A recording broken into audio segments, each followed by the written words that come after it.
Good afternoon and welcome to CMBS 3030 presented by First Service Solutions. I'm Will LeMay standing in for Ann Hamley this week. We're going to talk about two different topics today. The 1031 exchange proposed changes to the 1031 exchange program, as well as what we're seeing in terms of trends in pandemic relief, if you will, from servicers. So let's start with the 1031 exchange. As many of you might be aware, the Biden White House has proposed major changes to the tax plan.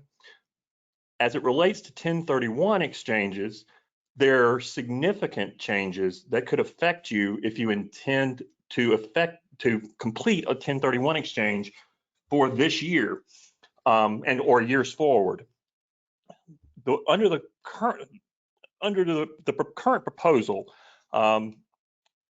going forward, individuals would be limited to only defer $500,000 of their exchanged gain, or $1 million if married filing jointly. Currently, there is no cap. So if you have a $2 million basis in your property, you sell it for $4 million, you can currently defer that $2 million gain by keeping the $2 million basis in your new property. Well, that would be limited to $500,000 going forward under the tax plan. So so you'd have to pay capital gains tax, long-term capital gains tax at 15 or $1.5 million rather. Now, as many of you know as well, if you do 1031 exchanges, the current law also has a safe harbor in it, so that if you sell your property, you have 180 days to exchange into a new property to keep your basis. It's a hard limit. That's still staying in place, but the reason what the tax plan does is it says that any sale completed after December 31, 2021 is subject to the new rules. So in the past, if you sold your property and you completed your exchange by buying a new property within 180 days, you could defer that gain in the sale year. What the new law says is if you complete the sale, that 180-day safe harbor still applies, but if you complete it in the next year, you're going to be subject to the gain rules under the new tax plan. So it's going to be really important to start on your exchange now if you're worried about deferring all of your gains. So let's talk a little bit about timing on CMBS. If you've done CMBS deals before, all CMBS loans are locked out to prepayment unless you want to pay a big yield maintenance. So the way that exchanges work in CMBS is most often you're assuming the existing CMBS debt. CMBS debt takes at least 60 days, sometimes longer on complicated deals. If it's a large loan, you're going to have to get rating agency approval. It can just be a very long process. So if you think about that, now we're in August already. You don't have a lot of time. The 180-day period is already a struggle, but when you layer on top potential changes to the tax code, you need to be really starting now and trying to get your full exchange completed by the end of the year. So don't wait and think that you're going to have that full 180 days to get your transaction completed.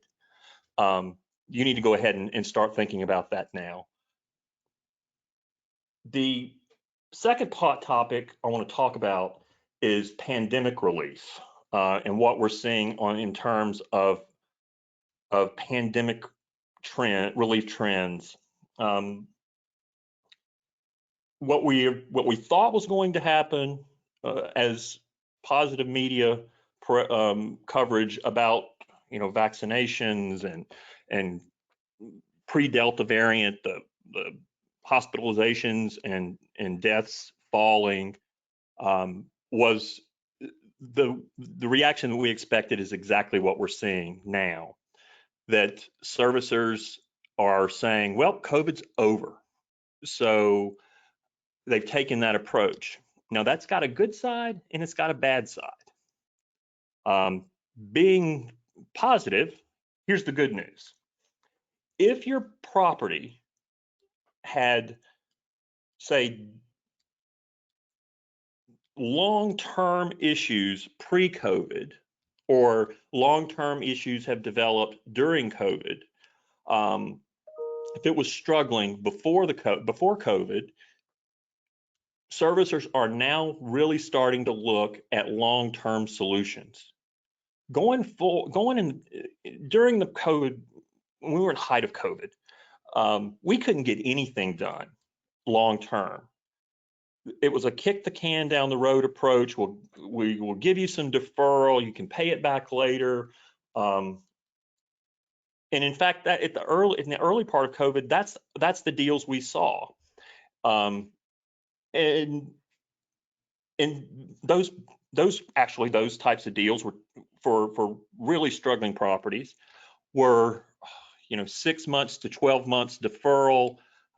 Give you some time to just make your monthly payments after that, and then say another 6 months down the road or a year, you can start paying back that deferred amounts, usually in 12-month installments. Well, if you do the calendar math on it, a lot of folks are in that repayment period. COVID's not really over for a lot of properties, and what we're seeing is we're not seeing a whole lot of servicers giving a lot of relief there. But if you were in debt problem before COVID, now we're starting to see real modifications. We just in the past month have had 2 discounted payoffs approved. We're coming up on hopefully getting another one approved. We're seeing a willingness from servicers to go back and look at real long-term problems. And this is a function, I think, of one, they think COVID's over, at least they're acting like that it is. And 2, the number of files on their desk has simply fallen. I mean, they just got swamped on COVID relief and didn't really have time to really dig in. It was just, let's just treat everything like it's COVID and kick it down the road, and we'll come back to it later. And they are coming back to it now. So if you have an issue that involves a real non-COVID or a real issue with the property, and I'm thinking in asset classes and particularly in retail, where it was exacerbated by COVID, but you might just have a real problem with tenant mix and have been affected by a major tenant, then we could certainly help you negotiate long-term relief now. We wouldn't even call it relief, a modification now or discounted payoff. And you certainly have a better shot of getting that approved today than you did even 3 months ago. The bad news about them thinking that COVID is over, of course, is that COVID's not over. Latest projection, just saw an article today that in particular in lodging, in hotels, in some markets, the recovery projection is up to 24 months to get back to 2019 levels. There's been a lot of positive press in certain markets that some hotels are reaching revenue. They're hitting their revenues pre-2019. But what we don't know yet is whether that's just because of all the pent-up tourism demand and folks just wanting to get out of their house, so they're going on trips and filling up hotels, or if that's sustainable. I don't think it is sustainable. And in fact, what we're hearing from our clients who have uh, hotels that rely on business transient, uh, folks coming in for work or convention work even, is that those hotels are only surviving now because they're getting tourist business that they didn't have before and they won't keep. And if once especially if you're in a cold market, and meaning temperature wise cold, you've only got another 2 months or so of that travel. And so if the business travel doesn't come back soon, and it's going to take a while for that to come back, those hotels are going to be right back to where they were. They're certainly not going to be anywhere near 2019. So COVID's not over there. Well, I say all of that to tie that into the trend we're seeing on relief. Because COVID's over, we are seeing now servicers say, look, we effectively gave you a forbearance. We didn't foreclose on you. The relief now, if you're still hanging out there needing, and haven't gotten a deal approved yet, the deals we're seeing now is bring it current, and we'll drop the foreclosure and process. Dig into your pocket. We'll give you some relief on your reserves. Maybe we even let you use some reserves. We'll let any cash that we've trapped up to this point through cash management be used as closing costs. But really, you just need to write the check and bring it current. And that we've had borrowers that had to take them up on that. In some cases, they are still waiving all of the default interest and late charges, but really more often than not, they're coming back now and saying we want a portion of that default interest and late charges. Give you an example, two examples of that.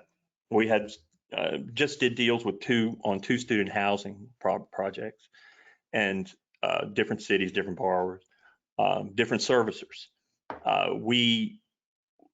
They'd been asking for relief for well over a year. Of course, in student housing, they missed their lease up cycle in COVID for the school year that just passed. So they struggled, and they're not going to recover until now, starting now when kids go back to school, and all those apartments fill back up. So they really couldn't recover off of this tourism boom like hotels did. But what we saw in those two deals is it was strung out, and eventually they were just told, you've got to bring it current. Just bring it current, write a check.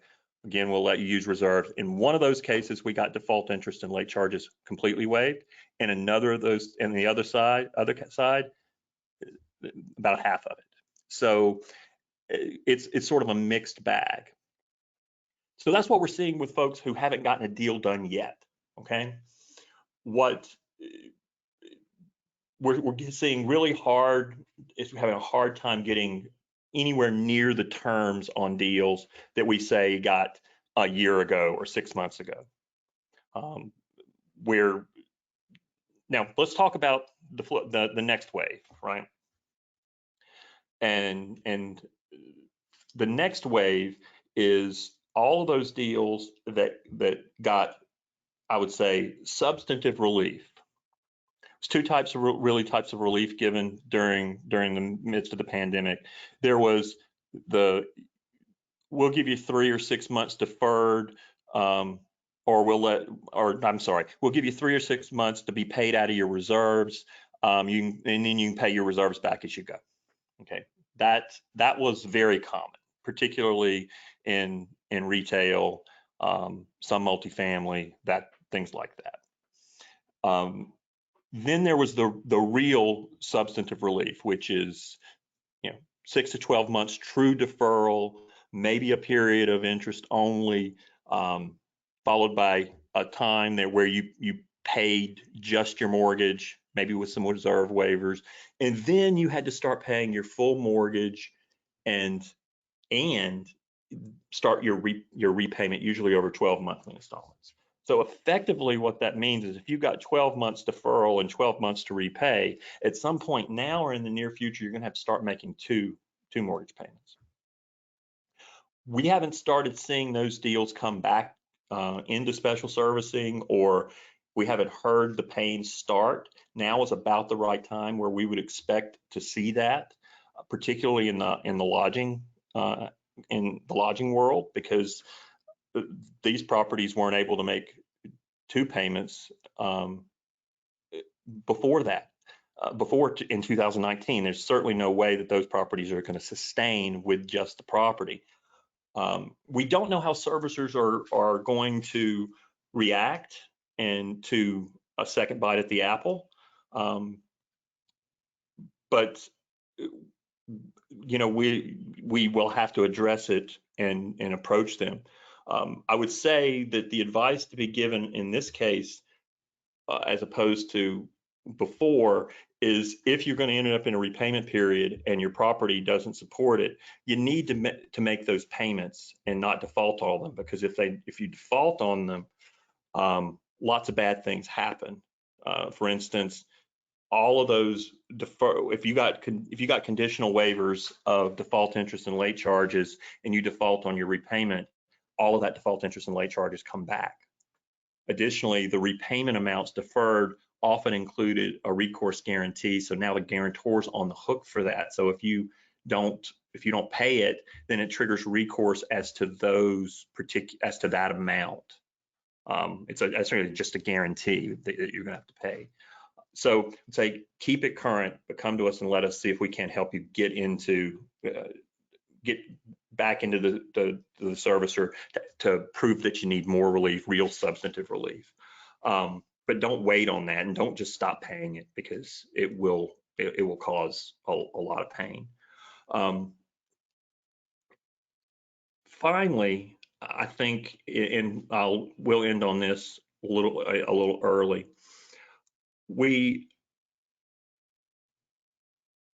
I was debating on how to approach this today, because COVID is over, it's clear, right? Everybody said so, except now you have Delta variant coming out there, and we don't know what's going to happen on things if suddenly you have new mask mandates. I know one of the fallouts in the office world is that several really big companies just announced this week that they had planned to come back to work, say in September, bring their employees back to work in September. Several of them have pushed that out another 3 months or 4 months. So now they're not coming back until the January, February next year. So just like at the beginning of the COVID pandemic, we did not know what was going to happen. We didn't quite know how long it was going to last. I don't think anybody had thought that it was going to last this long at the very beginning. But now with Delta variant, I think we just need to be hyper vigilant about being proactive with the lender and servicer before it hits, right? So if you are noticing trends related to COVID-19 and it coming back, then you foresee you're going to run into trouble either with your regular mortgage payment, or if you're in a repayment, let us get on top of it for you quickly before you have a groundswell, and see what we can do. So don't wait on it. Well, that's it for me today, and I thank you for joining. And if you have any questions, you can always email us, come or give us a call. Thanks.